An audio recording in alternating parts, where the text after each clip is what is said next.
River, pero pwede bang bigyan mo kami ng description ng character mo dito sa Kakasayawan? Kakasayawan. Yes. Kakasayawan. So, it means actually brothers by the river. So, kaka is kuya, parang ganun po siya, kuya. Or like, kaibigan, ganun po siya. Ang character ko po dito sa Kakasayawan is si Adult Nico. So, I'll be playing for once, parang first time in my entire career po, I'll be playing an older version of a character naman. So, I'm the older version po of Nico, of young Nico. Ako po si Adult Nico.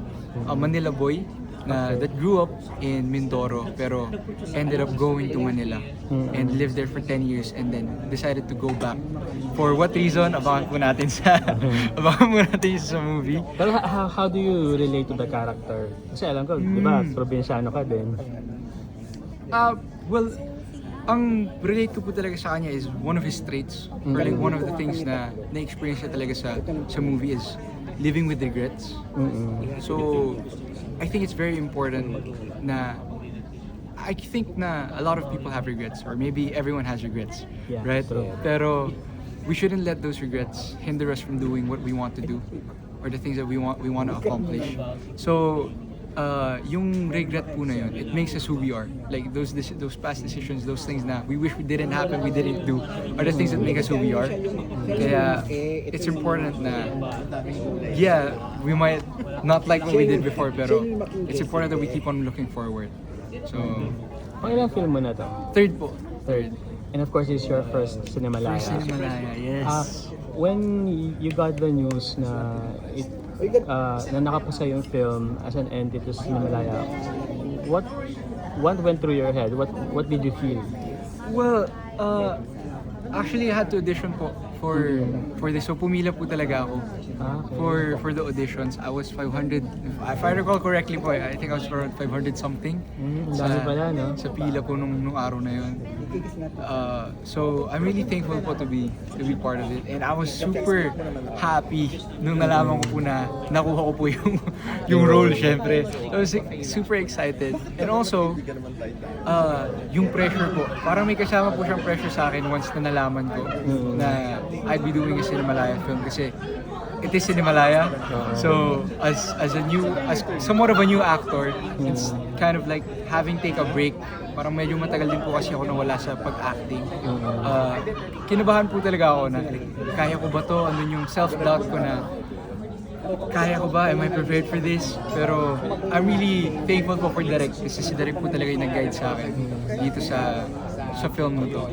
So yung matagal ka nawala sa akin, yung ba yung last mo yung kay sa inyo ni Mutya? Pamilya Sagrado po was my What was last. your last? So TV po with Papa P. So Pamilya Sagrado po was my last. Now, playing your character, you mentioned about regrets ka na, pero what are the personal lessons na natutunan mo mismo sa character mo? Personal ano po? Sorry. Personal lessons na natutunan mo sa character mo? Personal lessons, it's really the same thing po with regret really. Na we shouldn't let it we shouldn't let it dictate us as a person, right? Those regrets that we have. And as someone who's lived with that nga din po, of course I have my own regrets when I was younger. It's important po na we don't let it dictate us kasi I found myself in a lot of situations na I stopped myself from doing something that I want to do. Kasi I remember this, maybe ganito, maybe ganyan. I have those self-doubts. And sa character ko na to, natutunan ko po yun na it's important not to. And also, we shouldn't run away from it. Yun po yung, we have to face it. We shouldn't run away from it, but we need to face it. Last question na lang, gano'n kayo katagal sa Mindoro? 10 days. 10 days po yung total namin. I'm pretty sure it's 10 days. Ako po, I was there for 5 days. So every Saturday, Sunday, pabiyahe-biyahe po ako, pabalik-balik to Mindoro here sa Manila. So how do you describe the whole experience? Babiyahe-biyahe ka and then shooting sa mountains? It's fun po eh. It's very refreshing kasi ang tagal ko pong naging true to life po sa akin yung parang Manila boy. Kasi ang tagal ko pong hindi nakauwi sa probinsya ko. Kasi nagtitraining nga po ako for P-pop. Kaya ang tagal ko pong hindi nakauwi. So going to Mindoro, parang naalala ko po na I miss Nueva Ecija. I wanna go home. I wanna go back to my hometown. Parang ganoon po siya. So naging true to life po sa akin na Manila boy kasi I've been staying here for so long. Yung biyahe niya po, parang Friday night, every Friday night after training, kasi may training po would be Mondays to Fridays. So every Friday night, babiyahe na po ako, sakay kami Roro. Mga ganun, di ba? Yeah. Alas 9 yung biyahe minsan. Minsan po inaabot po ako alauna, 1 a.m. Babiyahe, sasakay po kami sa Roro, papunta po ng Mindoro. And in the morning, shoot ko na po. So parang ang tulog ko po talaga is yung biyahe namin. Nilo po, kumusta po. And then, every Sunday, uwi naman po ako to go back to training. So, pero all in all, weirdly po hindi ko po naramdaman yung pagod niya. Nung natapos na lang po lahat, like when we were able to accomplish everything na, saka ko na lang po na, oh, grabe pala yung ginawa ko. Parang halos wala po pala akong tulog din sa ginawa ko. Pero during that, hindi ko po naramdaman yung pagod. Kasi I guess it's true na pag mahal niyo po yung ginagawa niyo, hindi po talaga, hindi niyo po nararamdaman yung pagod. Narinig mo yan. last question na lang.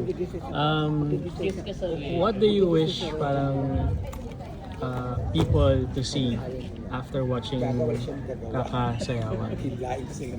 Anong gusto mong maging takeaway nila? Not just sa character mo, but sa entire film. Dito po, gusto po talaga namin ma-highlight yung culture. Culture po ng Mangyan. Kasi parang it's not something po that we see in our everyday lives. Na dito po syempre, we have our cars and everything. Doon po talagang from taas po, parang nilalakad po nila to buy yung mga necessities and then go back up. Parang those are the things na gusto po namin ipakita. And parang mas mapakilala pa po sa mundo yung mga Mangyan. It's the goal po talaga of Direk, of when he wrote the story. We talked about it then. And sa character ko po kasi, like I keep on saying, yun na po talaga siya sa akin. It's like yung living with that regret. Yun po talaga siya sa character ko. We shouldn't run away from the things that we're scared of. Parang kapalang ito ng complete immersion dito, no? Opo, kasi meron po kaming one day. The first day I was there, hindi pa po siya shoot. Immersion po talaga siya na we went up sa mountains para po makipag-bonding sa kanila. And one scenery po, I'll just try to describe it as best as I can. Pero makikita niyo naman po siya sa film. Is we were at the church and then the kids po were just playing around. Like parang naghahabulan and everything. And then on my left side po, you would see the other people po. Parang hindi ko po alam kung anong plant siya or like tree. Pero parang sinishape po nila to something and then making a building out of it. So, isa po siya sa nakita ko. For me, it's very peaceful. Very at one with nature po talaga sila. Parang naging break ko po siya from from everything stressful. Yung film, parang yung stress po na naramdaman ko here, na pahinga po ako doon, like the fresh air and everything. Iba po talaga. So good for you. Thank you. Thank you po.